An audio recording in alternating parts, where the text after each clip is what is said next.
Está no ar, no Divã do Jacobati. Hoje eu vou começar a fazendo as minhas reflexões sobre um tema que me é muito caro e, pelo jeito, muito relevante para muitos ouvintes também, que tem a ver com as dificuldades que as pessoas encontram no início dos relacionamentos amorosos. Por que fogem tanto do amor? Por que tantas vezes as pessoas fogem do amor? Ou seja, o que é que leva as pessoas a terem tanto medo do fenômeno amoroso? O curioso é que esse medo existe mesmo e ele é quase universal.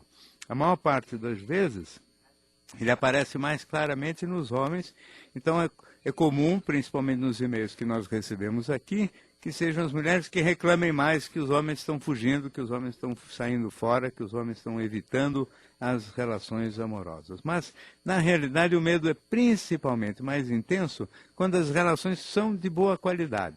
O que não deixa de ser chocante, porque quando justamente os casais se entendem bem, os casais têm afinidade, não há briga, não há tensão, o homem admira e valoriza muito a mulher, vê muitas qualidades nela e vice-versa, quando ele só vê principalmente qualidades nela, é que principalmente existe a tendência a cair fora, a fugir, e às vezes falando frases que as pessoas não entendem o sentido e precisa ser decodificado. Do tipo o seguinte: você é uma mulher maravilhosa, bonita, inteligente, independente, bacana mesmo, é uma mulher que a gente sonha para ter como esposa, e portanto eu vou embora. Ou seja, é tudo bom demais, isso aí dá um medo terrível, e esse medo que parece totalmente sem pé nem cabeça, ele tem suas justificativas, ele tem sua lógica, né?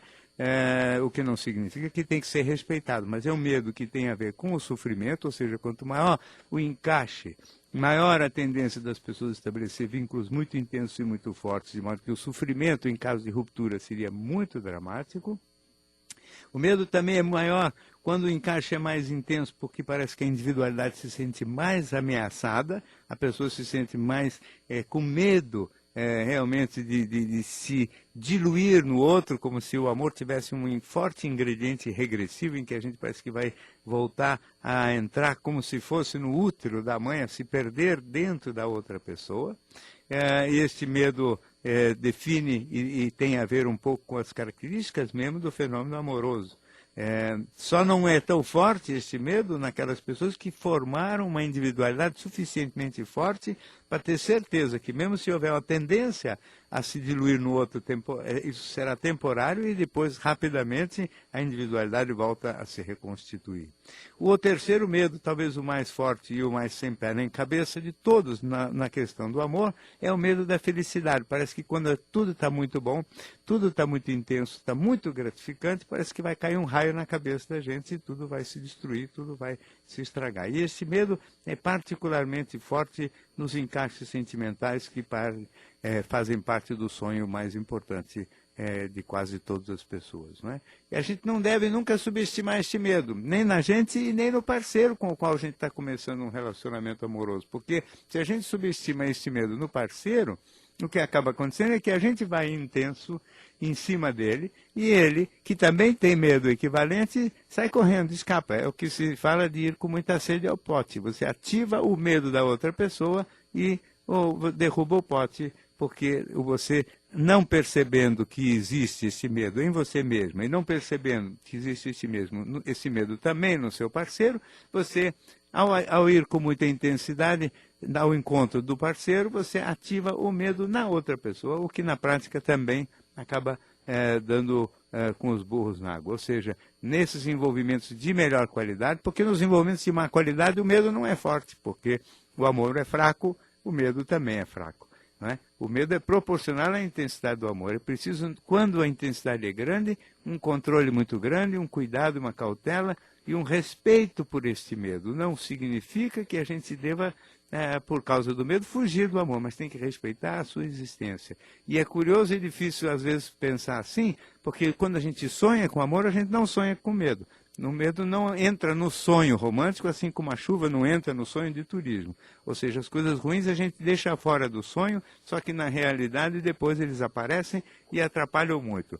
No sonho só existe o amor, a ternura, o aconchego, a paz, a harmonia. Mas, na vida real, além de todas essas coisas, existe um medo enorme que tem que ser tratado com respeito, com cautela, para que ele possa ser vencido. Como todo medo, a gente vence enfrentando lenta, progressiva e gradualmente, sem subestimá-lo e sem também se deixar escravizar por ele. Muito bem. Essas seriam as primeiras observações hoje e já temos um ouvinte na linha. Seu nome, por favor? É Carlos. Pois não, Carlos. É o seguinte, doutor, eu recentemente tive um filho, né? Ele completou 2 meses agora, e eu estou morando com a minha esposa, que na verdade nós começamos a namorar um pouquinho antes dela engravidar. E a gente já morava junto, foi tudo muito rápido. Ela engravidou e de repente eu me vi assim, com um filho, casado, mas eu não reclamo, eu gosto dessa vida, é uma vida diferente. Ô, Carlos, quantos anos você tem? Eu tenho 29. 29. Tudo isso aconteceu em quanto tempo? Desde o momento que você começou a namorar até aparecer Olha, o filho? A gente começou a namorar no começo de dezembro, na metade de dezembro ela engravidou. Sei. Nós já havíamos tendo um relacionamento antes, mas ele se firmou quando eu fui morar com ela, logo que a gente começou a namorar. Mas a questão é a seguinte, doutor, depois que ela teve o filho, que nós tivemos o filho, eu a vejo muito como mãe. E isso tem diminuído o meu libido por ela, entendeu? Sim. Não tem diminuído assim. Eu tenho ainda atração por ela, como também a gente acaba olhando para as pessoas na rua, tendo desejos e tal.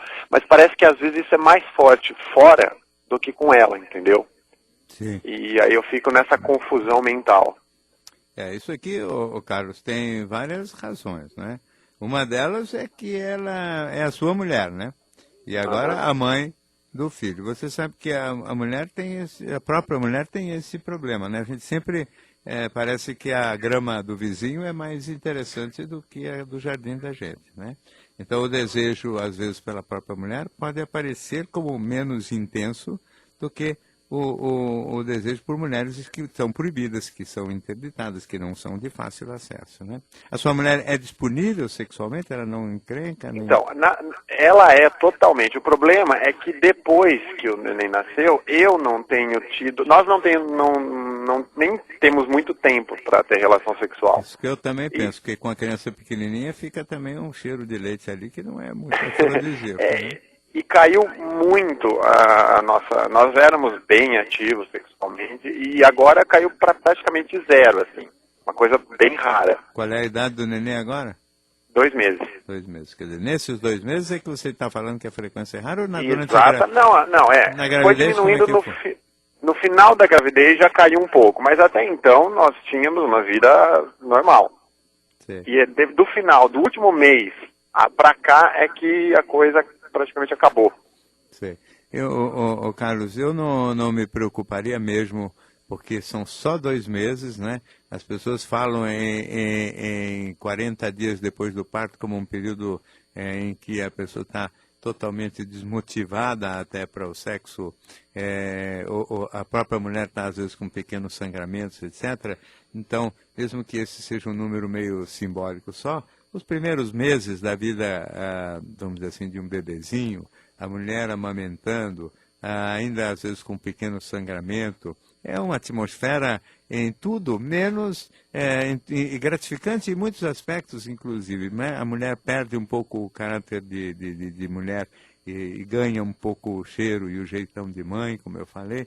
Tudo isso é naturalmente uma coisa que diminui o entusiasmo sexual do homem. Isso tudo você deveria considerar como um fenômeno transitório, não se preocupar demais com isso, principalmente porque a sua mulher é, nesse aspecto, uma pessoa companheira, uma pessoa que realmente participa e gosta e é ativa sexualmente. Esse caráter ativo sexual dela vai fazer com que, naturalmente, passado um pouquinho esse período, sobrando um pouquinho mais de tempo e energia para vocês dois, a sexualidade volta ao normal. São 2 meses só, meu caro. Você até que teve a vida sexual razoavelmente boa durante a gravidez da mulher. São 2, 3 meses agora em respeito a este bebê que nasceu. É um tempo bastante pequeno. Eu acho que em breve isto volta a se normalizar. Parece que o casal tem todas as afinidades necessárias para que isso venha acontecer. Eu, no seu lugar, não me preocuparia muito e deixaria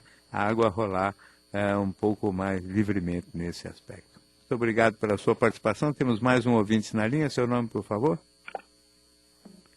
Alô? Oi. Seu nome, por favor? Boa noite, doutor. Meu Boa nome noite. é Meire. Meire, pois não.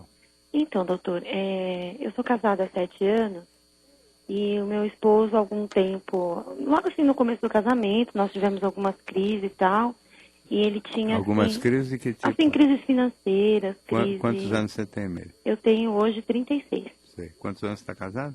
7. Sim. E a gente fez uma mudança para o interior, não deu muito certo, e nessa mudança que a gente tivemos algumas crises, né, financeiras. Sei.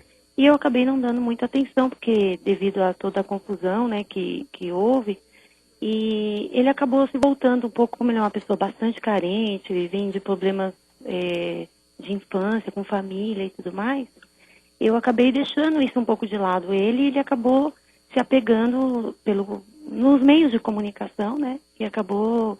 ele desabafava pelos meios de comunicação, e uma ocasião eu peguei uma gravação, alguma coisa no MSN, ele conversando com uma pessoa, e ali ele como se a pessoa contasse todas as fantasias, tudo que ele queria fazer com a pessoa e tudo mais, coisas íntimas. Desabafava ou Desabafava eram conversas eróticas? Não, no as MSN? duas coisas. Ele falava que a esposa dele não estava muito bem com ele e tudo mais.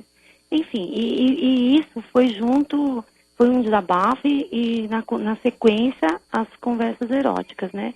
Aí a gente passou toda essa crise e tudo mais. Quando foi agora, nós fizemos uma sociedade, né, com um casal, não eram muitos amigos nossos, mas nós fizemos uma sociedade. E eu comecei a desconfiar de alguma coisa com a mulher do rapaz, né, com o qual a gente fez a sociedade, né, da empresa. E realmente aconteceu algumas coisas, a gente sentia algumas coisas no ar, o rapaz também, o marido da mulher também percebeu. Eu comecei a ter muitas crises, eu tinha crises de ciúmes, mas ele negava. E eu tinha algumas informações que me faziam, alguns fatos que eram concretos, assim. Eu peguei algumas conversas pelo celular, porque ele tinha um celular que recebia os e-mails no celular. E um dia eu peguei um e-mail dela, e ele respondendo para ela e tudo mais. E de tanto eu forçar, ele acabou confessando que houve algum envolvimento, algum sentimento ali. Tudo bem, confessou, eu fiquei em choque, né?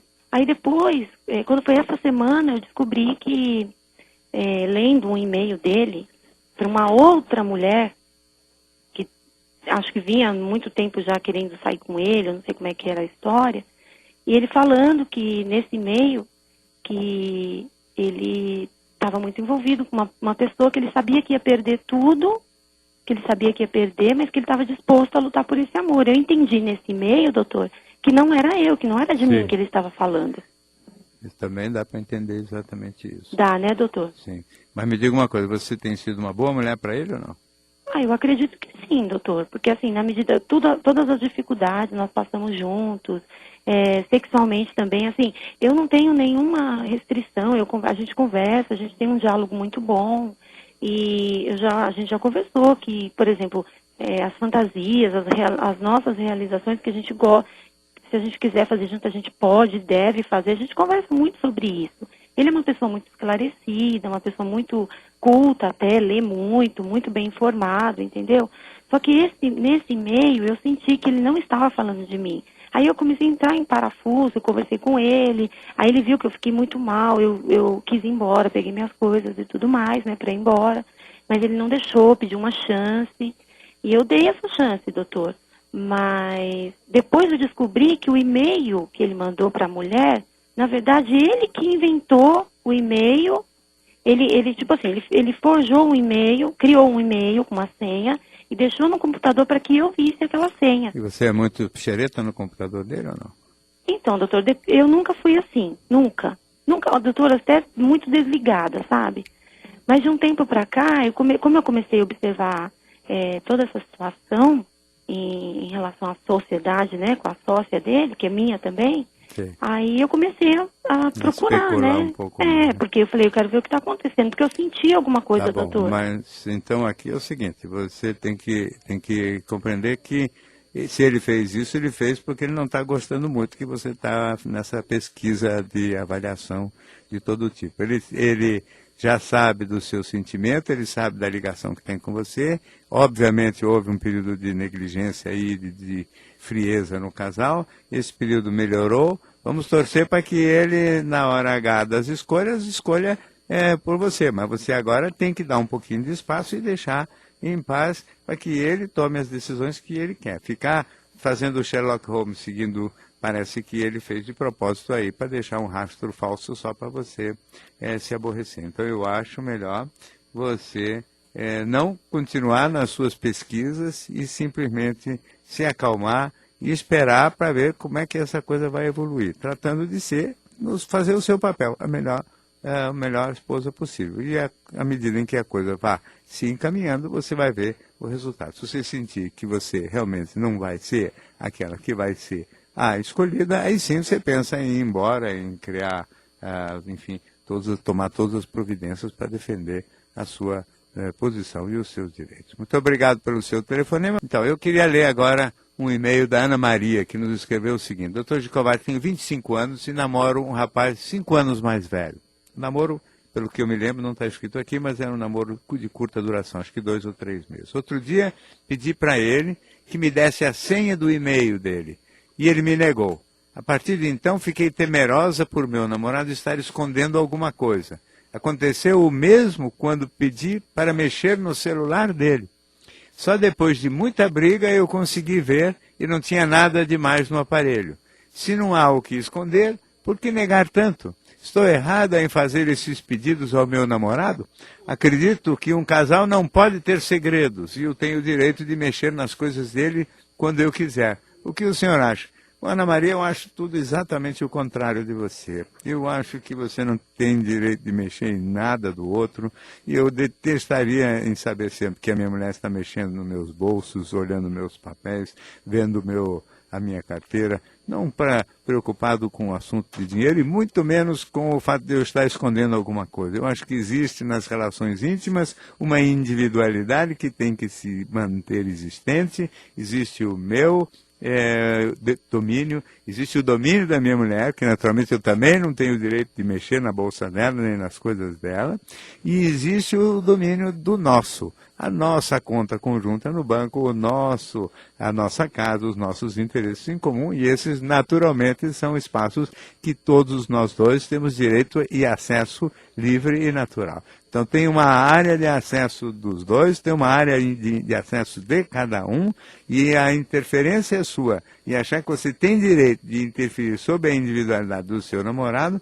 provavelmente não vai dar certo. Você vai acabar perdendo não só a confiança nele, como você vai acabar perdendo o namorado, a confiança dele e o namorado. Não é este o direito de cada pessoa, não é esse o modo de convívio, e o fato de que não é questão de segredos, mas não pode a minha mulher querer saber o que eu estou pensando. O que está na minha cabeça é propriedade minha, o que está na cabeça dela é propriedade dela. Ela vai falar o que ela tiver vontade de falar. Eu não posso querer saber o que está na cabeça da outra pessoa, eu não posso querer controlar cada ligação, cada movimento, cada filosofia, cada instante da outra pessoa. Cada um tem espaço individual. Isso tem que ser respeitado, sim. Quando você tiver motivo para desconfiar, você não tenha dúvida, você vai ficar sabendo sem precisar fazer esse trabalho de se enveredar pelas senhas e pelos caminhos dele. A gente tem que perceber as coisas que estão acontecendo com o outro, que possam dizer respeito ao relacionamento da gente, por força do comportamento da outra pessoa, do distanciamento, se a pessoa está mais fria, está mais desinteressada, está caindo fora, está sexualmente desinteressada. Você mede e vê, através de fatos e de ações, o estado de alma da pessoa em relação a você. E não fiscalizando desse jeito que você está pretendendo, que dificilmente um homem vai tolerar isso. E se tolerar, provavelmente você também não vai respeitá-lo. Muito obrigado pelo seu e-mail. Temos então um ouvinte na linha. Seu nome, por favor? Oi, João. Pois não, João. João, eu sou ouvinte da CBN, né? Pois não. E por muitas noites eu tenho visto o senhor falando, né? E serve até de uma consulta às vezes para mim, porque eu sou uma pessoa que eu já venho de uma família que fui criado pelos meus pais, né? Assim, fui criado pelos meus avós, né? Quantos anos você tem, João? Eu tenho 48. Mas vou dar uma resumida, porque minha história é longa. Então dá uma resumida. Eu vim do Ceará para São Paulo, né? E trabalhei, me estabilizei mais ou menos financeiramente, né? Eu não tinha estudo, eu estudei um pouco aqui. E é o seguinte, eu entrei na área de cozinha, que eu sou cozinheiro profissional, né? Na área de cozinha quase industrial. E me estabeleci no comércio, eu tive comércio como lanchonete, restaurante. Sei. E eu consegui uma pessoa na época, não era a pessoa adequada na época, não tinha interesse para minha pessoa só pelos interesses em gerais, né? Sim. E não deu certo ter um filho com ela, né? E teve uma separação muito trágica, né? E eu também, como sou da família já com o irmão com problema psiquiátrico, com transtorno, né? Psiquiatra sim, irmão com problema de funcionamento do cérebro, irmãos com depressão, irmão com os problemas mais eficazes, assim, no sentido de gravidade da doença, do funcionamento do cérebro, né? Eu tenho um tio com retardamento mental grave, né? Que como seria associado com epilepsias, né? Isso pelo lado materno e pelo lado paterno, né? Eu tenho irmão e tios, né? Eu sou uma pessoa assim que com essa perca de bem material e a perca da mulher que eu gostava, né? E com a perca do meu filho também, que a perca sim, a separação, porque a gente teve uma separação muito trágica assim na poder judicial e pelo fato de eu gostar dela, e também foi duas separações na época, do meu filho e a dela, né?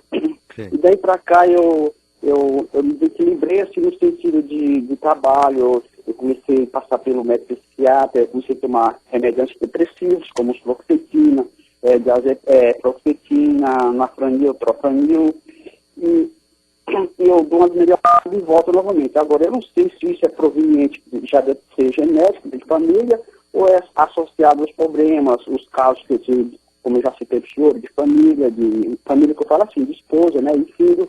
E também pelo fato de eu não ter sido criado com meus pais, mas fui criado com meus avós por opção dos meus avós mesmos, mas que pessoal antigamente, né? Sim. Então, veja bem, somando tudo isso, né?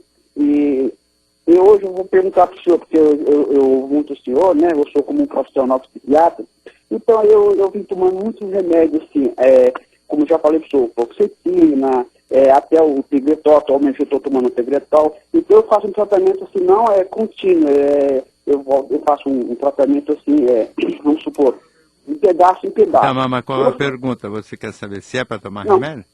Não, a pergunta é o seguinte, porque, veja bem, esses remédios, assim, vamos supor, o remédio fornecido pelo Estado, pelo governo federal, pelo governo estadual, vamos supor, remédio gratuito, né?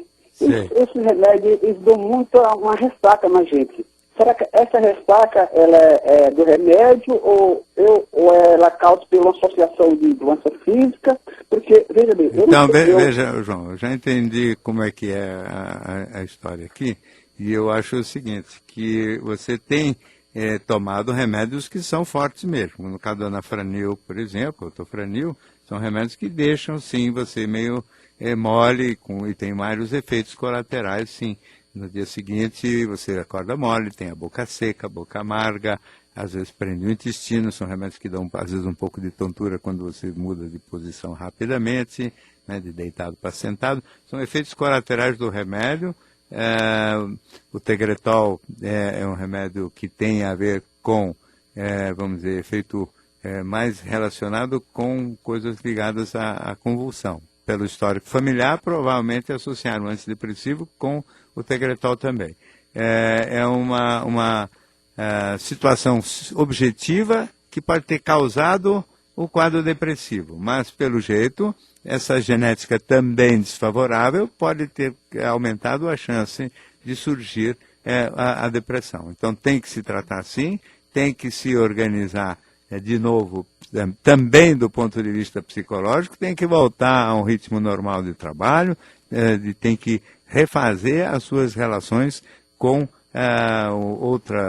companheira, enfim, tem que retomar a vida, porque isso vai ajudar tanto quanto ou mais do que os remédios. Mas os remédios têm que ser usados quando a pessoa fica mal, e os efeitos colaterais do remédio são inevitáveis, não é nada errado e não tem a ver com o fato de serem remédios dados gratuitamente pelo governo, não. Tem a ver com as características do remédio. Siga a recomendação do médico, tenha um pouquinho de paciência e logo que se sentir um pouco melhor, vai atrás de reconstruir a sua vida. Muito obrigado pela sua participação. Temos mais um ouvinte na linha. Seu nome, por favor? Carlos Eduardo. Pois não, Carlos. Doutor, eu tenho um problema, a minha timidez. Ela me atrapalha em algumas áreas da minha vida, principalmente relacionamento. Quantos anos você tem, Carlos Eduardo? 30. 30 anos. Você sempre foi tímido? Sempre. Sei. Pra você ter uma ideia, no prezinho a professora achava que eu não falava. No prezinho a professora achava que você não falava? Isso. Você não gostava de falar? Tinha vergonha? Tinha vergonha. Continuo tendo, né?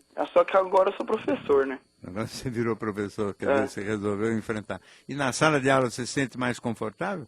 Sinto. Porque, em geral, quando o indivíduo tem grande timidez social, mas está numa situação, por exemplo, como professor, você está em cima de um tablado, você tem uma função, você sabe exatamente o que vai falar, fica mais fácil conversar, né? Ou não? Para mim é normal. Normal. Não sinto nada. Para dar aula não tem problema nenhum, né?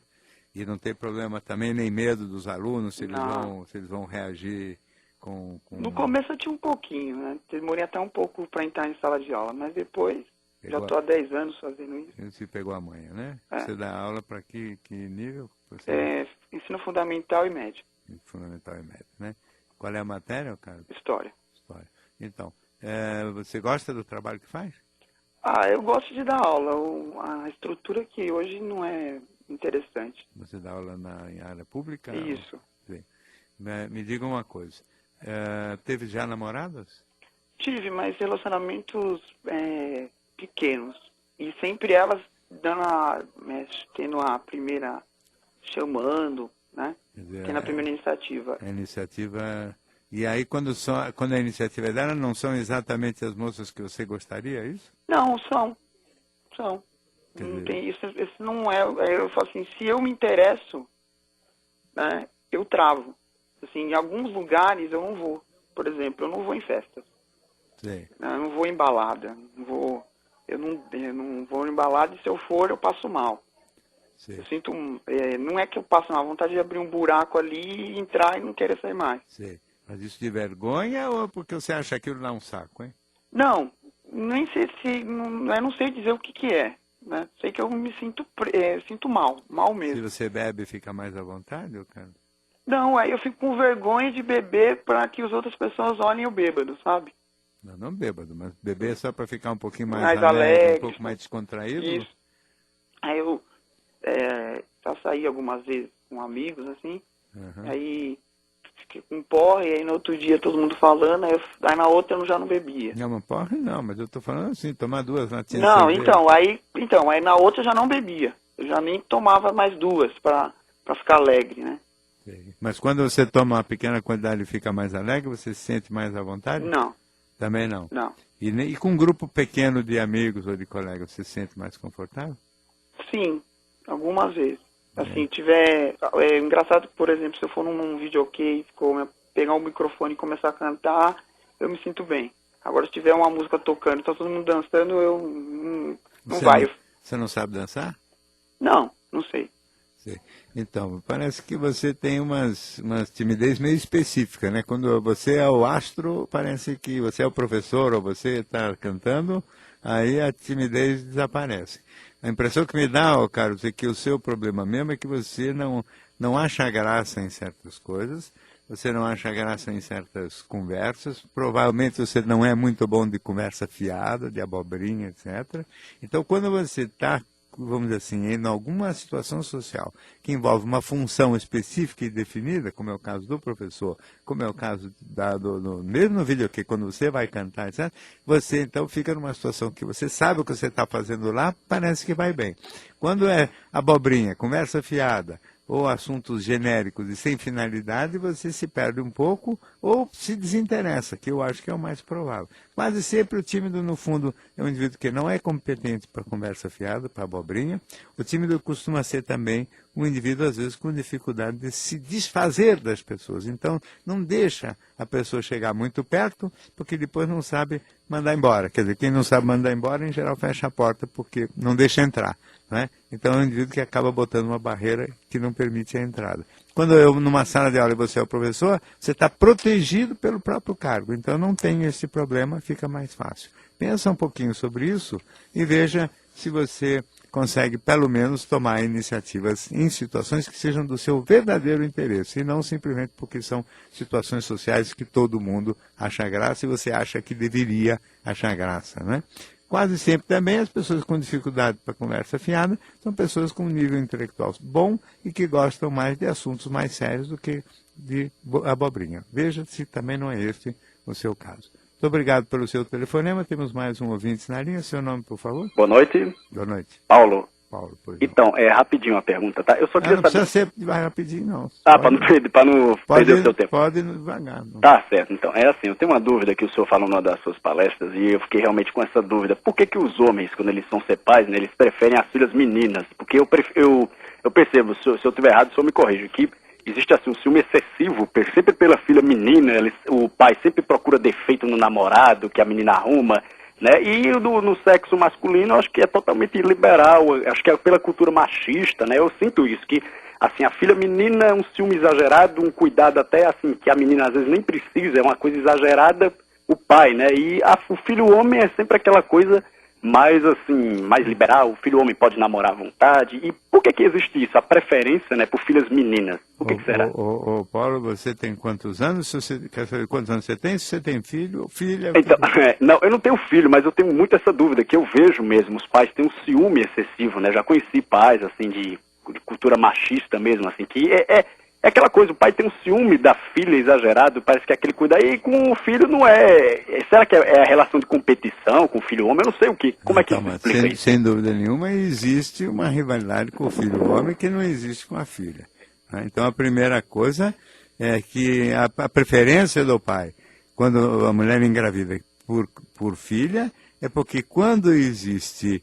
Quando nasce um filho, querendo ou não, existe a ideia por parte do pai, até porque ele já foi filho um dia, de que ele e o filho vão rivalizar pelo mesmo objeto do amor, qual seja a mãe. Então, a relação do pai com o filho é uma relação de rivalidade e de mais exigência até do ponto de vista, menos ciumento, menos possessivo no sentido do filho adulto crescer, se soltar, namorar, etc.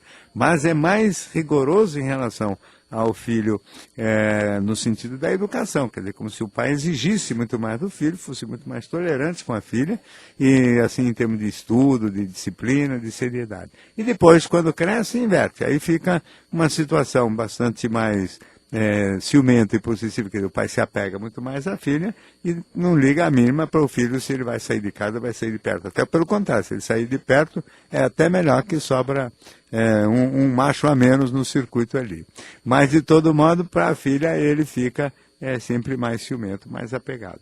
Essa é uma realidade do mundo, mas eu acho que tudo começa mesmo na preferência do pai pela filha, porque sabe que a filha vai ser, de todo modo, um afeto forte dele, e que o filho vai ser mais apegado à figura da mãe, que por acaso também é a esposa dele, e com a qual ele vai ter uma relação de rivalidade. A psicanálise nasceu do estudo desses triângulos por parte do Freud, e isto é um assunto sério e relevante, e que sempre é bom a gente levar em conta quando pensa na psicologia humana. Muito obrigado pela sua participação. Eu tenho um e-mail da Ana Maria, que nos conta o seguinte: doutor, eu tenho 52 anos e nunca fui chata com o meu marido. Nunca fiquei pressionando ou proibindo a ele de fazer nada. Agora ele está com um problema muito sério de saúde e no hospital, voltando da sala de anestesia, me contou que teve um caso extraconjugal há algum tempo. Fiquei chocada. Ele está fazendo tratamento pesado agora e isso me impede de dizer e de fazer tudo o que quero depois do que ele me revelou. Quero expulsá-lo de casa, mas não posso fazer isso devido à doença que ele enfrenta. Vivo um conflito de sentimentos. O que faço? Então, Maria, eu acho que você, primeiro, não tem que fazer nada mesmo. Se o seu marido está doente, está agora passando por tratamentos rigorosos de recuperação, não é hora de você ficar exercendo toda esta mágoa e esse ressentimento, que pode ter aí seus motivos e suas justificativas, mas também não acho que seja uma coisa tão grave. Não sei quantos anos vocês passaram casados, você tem 52, não sei qual é a idade dele. O fato é que ele resolveu fazer esta revelação num momento delicado dele, talvez tenha feito isso com o intuito de ficar com a consciência tranquila, por não ter, de repente, morrer e não ter deixado as coisas bem claras com você. Eu acho que foi um gesto que é um misto de nobre com covarde da parte dele, de querer a sua, vamos dizer assim, o seu perdão, de alguma maneira. Mas, pelo jeito que ele encontrou, foi mágoa, ressentimento e uma vontade sua, vamos dizer assim, de radicalizar com ele a partir do momento em que isso for possível em função da situação de saúde dele. Espera ele melhorar e depois você toma as decisões que quer. Neste momento, definitivamente, seria extremamente maldoso da sua parte fazer qualquer coisa radical. De todo modo, é preciso entender direito se o que ele fez foi realmente te maltratar desta maneira ou se ele apenas quis passar a vida dele a limpo num momento mais delicado. Muito obrigado pelo seu e-mail. Temos mais um ouvinte na linha. Seu nome, por favor? Boa noite, é Lígia. Lígia, pois não. Doutor, o seguinte, meu marido tem 44 anos. E você? Eu também tenho 44 anos.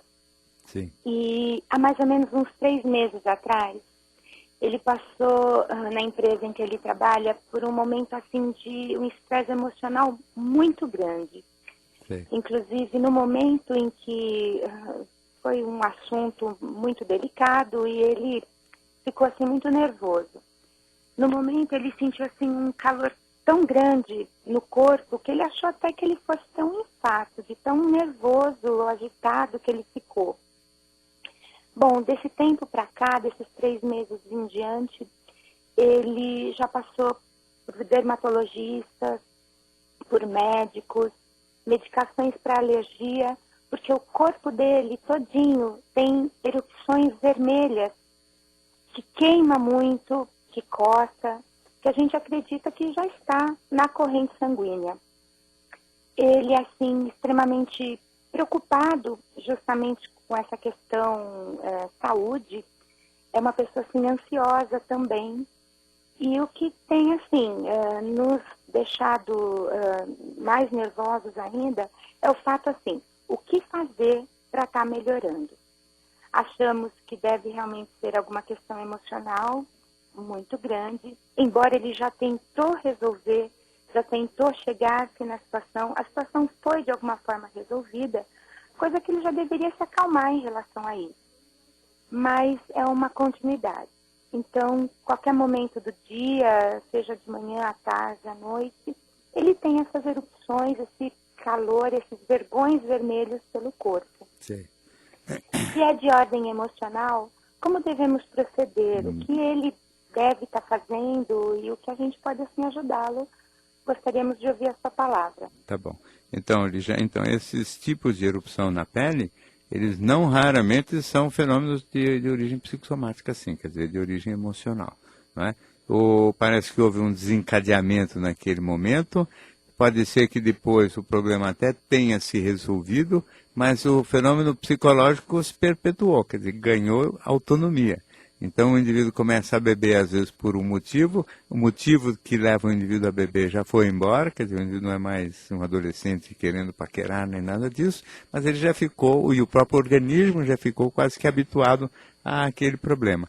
Aqui às vezes acontece coisa parecida, ou porque se desenvolve um quadro depressivo, ou porque se desenvolve um quadro de ansiedade, chamada ansiedade generalizada, que ganha vida própria independentemente do que seja o fator desencadeante. Então a conduta é buscar não um alergista e nem um clínico geral, mas um especialista, quer dizer, um psiquiatra, eventualmente fazer algum tipo de medicação, ou com tranquilizantes ou com antidepressivos, e depois, se isso não for suficiente, algum tipo de trabalho psicológico, porque às vezes a experiência traumática é muito intensa, ela determina um determinado tipo de resposta imediata, o problema desaparece e a pessoa continua sofrendo as consequências psíquicas e psicossomáticas derivadas daquele estresse, vamos dizer assim, ou daquele trauma.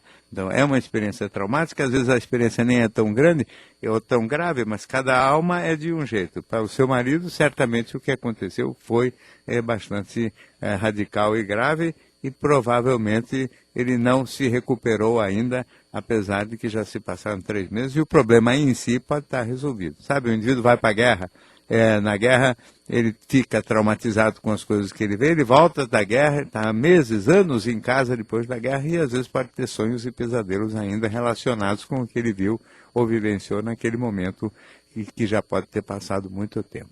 Então, vale a pena, sim, buscar uma ajuda psiquiátrica e, eventualmente, com a indicação do psiquiatra também, uma ajuda para tratamento em psicoterapia. Muito obrigado pela sua participação. Temos mais um ouvinte na linha. Seu nome, por favor? É Dora, doutor. Pois não.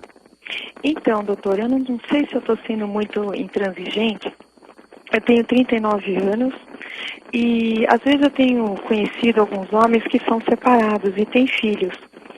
Eu acho que logo no início, principalmente nos primeiros encontros, eles falam muito sobre filhos, né? Eu tenho amigas que são casadas ou separadas e elas têm o maior cuidado quando colocar filhos no meio de alguns relacionamentos, né? Você é solteira? Sou. Sim. E não tenho filhos, mas eu gosto muito de criança, enfim, lido com adolescentes.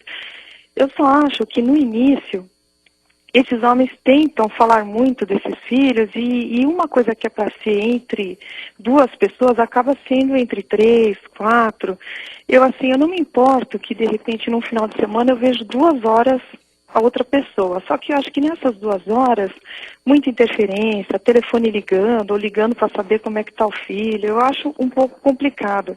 Então, não sei se sou eu que estou sendo um pouco intransigente ou eles que às vezes colocam de maneira muito assim, mas, claro, sistemática. o telefone, eles que ligam para saber dos filhos ou vezes, ele está com os filhos e você e fica a ex-mulher ligando? O que é? Já aconteceu isso. Teve uma situação, por exemplo, que eu estava para sair, estava pronta já, aí o meu ex-namorado me ligou e falou assim, estou com um probleminha, meu filho apareceu aqui e é difícil dele vir e tal, e a gente resolveu ver o jogo do Santos. Você não quer vir aqui?